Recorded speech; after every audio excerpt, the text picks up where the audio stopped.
Hello folks, this is going to be our part 5 video. It so happens that in the part 4 video, due to some technical glitch, we were not able to finish this, otherwise big problem. It's a huge problem, this problem number 8. Somehow we were not able to finish it. I don't know what went wrong. Anyhow,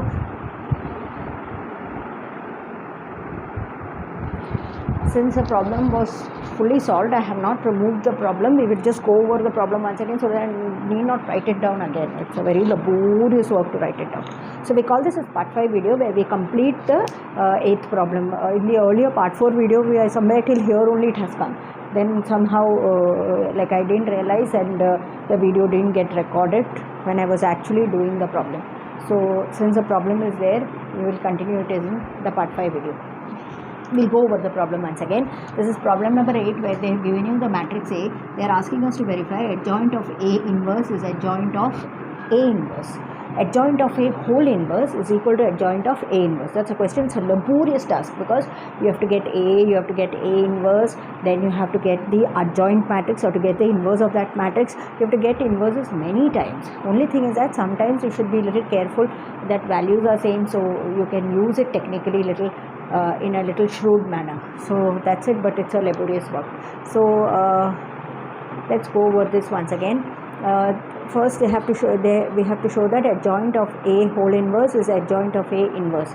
First we will find adjoint of A. That's the first thing that we will do. So if you have to find the adjoint of A, you have to get the minus cofactors of A, then from there get adjoint of A, then side by side find A inverse, then going to do the remaining work. So in order to find the adjoint of A, we have written the cofactors over here. After you have got the cofactors, you have also found out the determinant of A and kept there by taking the third row. You have taken the third row for getting the determinant, and the determinant value is coming as minus 13. This is the cofactor that we have done. Now, because of this adjoint, because of these cofactors, we have got the adjoint matrix. So you have got the adjoint matrix there. And in order to get A inverse, we know it is adjoint of A by determinant of A. So we have got the adjoint of A matrix also, we have got the A inverse matrix also. Now what we are trying to do is, we are trying to find the adjoint of A inverse. So what you should do, you should get the adjoint of A matrix, and you should get the determinant of adjoint of A. So much work is there. So what we are going to do is, we are going to actually not for adjoint of A, we are going to do adjoint of A. Okay, and for that we are taking again. So what has happened is, for that you are considering this as a matrix. Okay, I think probably you are calling this matrix as B. Let B be this matrix. B, so that every time it's not difficult, so it's like adjoint of B that we are saying. So for that matrix B, because you want the adjoint, you have to have the cofactors. So in order to get the cofactors, we are considering this matrix and we are getting all the cofactors, right? Now after you have got the cofactors, we will also find out the determinant of this matrix B, or we will get the determinant of this adjoint A matrix. Why? Because we will require it for the inverse. So what will happen? Adjoint of A inverse is adjoint of A by adjoint of A. Okay, so the adjoint of A is something that is made up of this. So for that we have taken these elements here, we have listed it. So you have got the adjoint of A by adjoint of A matrix. Now adjoint by determinant of adjoint of A. Now determinant of adjoint of A, you have calculated it as 169, that we have written. So after all that struggle, we are able to get this part. That is over.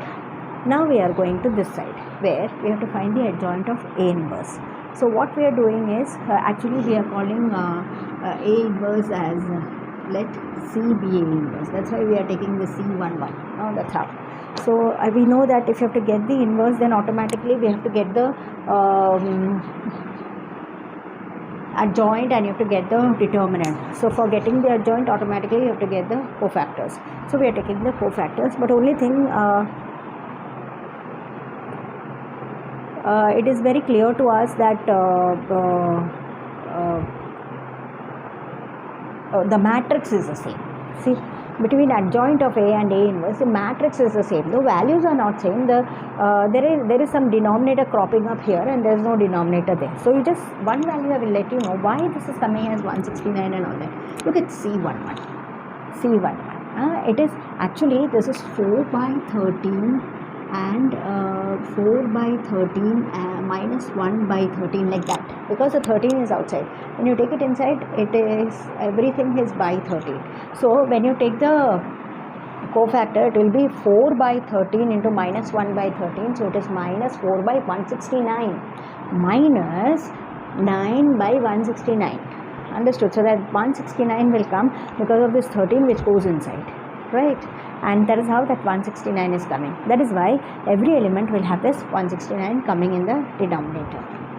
So that is it. That you have to consider, that this 13 has to be taken inside, and that's how you are getting the cofactor. You are getting, but luckily we'll have the same values. Only thing that by 169 you have to add that, because here there is nothing like that, but here that 1 by 13 is there outside. So that is why that additional thing will come. Now, having got all this, we will also find the determinant of C, which is determinant of A inverse, and I think that what are we using, that we have to check. Now, what have we used here? Minus 13 by 169. Yeah, I think I will use a third row. So I think you have used C31, then capital and small c31, and capital C32, small c32, capital C33, small c33. So like that you have put the values, and on solving it you are getting the determinant value as minus 1 by 13, which we call it as the determinant of C. That is A inverse. Now A inverse, you want the adjoint of A inverse. Adjoint of A inverse means you have to make a matrix made up of cofactors. So you have to get the matrix made up of cofactors. That's a matrix. So you have got there ready-made, that 169 has come everywhere. Now when we arrange the cofactor, this by 169 is there everywhere, so throw out. So that you can keep removing out, and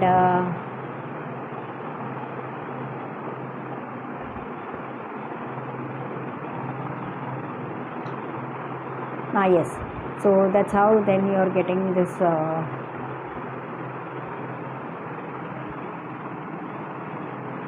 factor there. Okay, so what is happening, we call this as a matrix 1.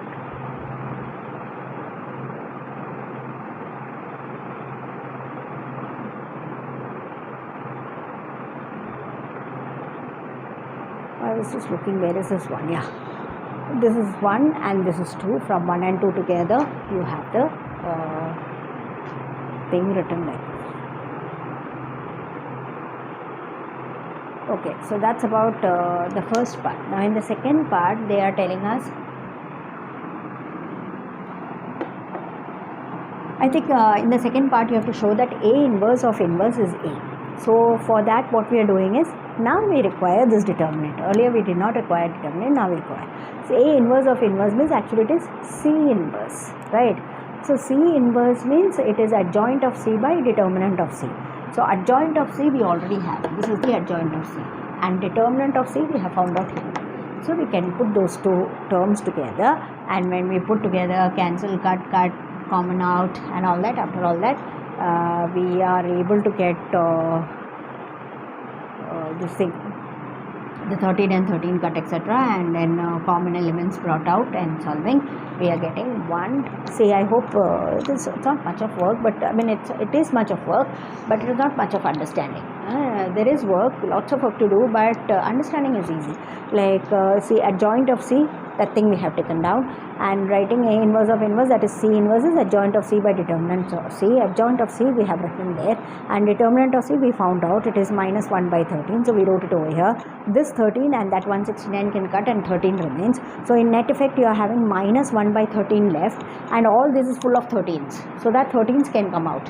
So once that 13 comes out, we are left with only this matrix, and that matrix is our matrix A.